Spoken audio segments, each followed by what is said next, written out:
আমরা চ্যাট তো লক করে ফেলি, কিন্তু চ্যাট লকের যে অপশানটি থাকে সেটি কিন্তু সবাই বুঝতে পেরে যায় যে আমার একটি চ্যাট লক করা আছে। কিন্তু সেটিকে আমরা কীভাবে হাইড করব দেখাবো আজকের এই ভিডিওর মধ্যে। বন্ধুরা, লাইক অবশ্যই করবেন।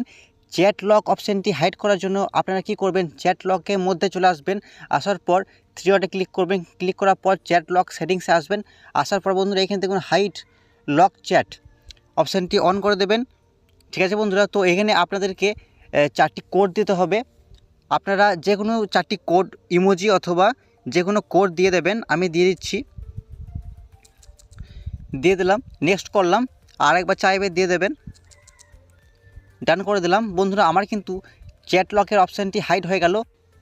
এরপর সেই চ্যাট লকটিকে পাওয়ার জন্য আপনারা যে 4টি কোড দিয়েছিলেন সেটিকে সার্চ বারের মধ্যে টাইপ করবেন, দেখবেন আপনার চ্যাট লকটি ওপেন হয়ে যাবে। ঠিক আছে বন্ধুরা, এরকমভাবে আপনারা চ্যাট লক হাইড করতে পারবেন। ধন্যবাদ।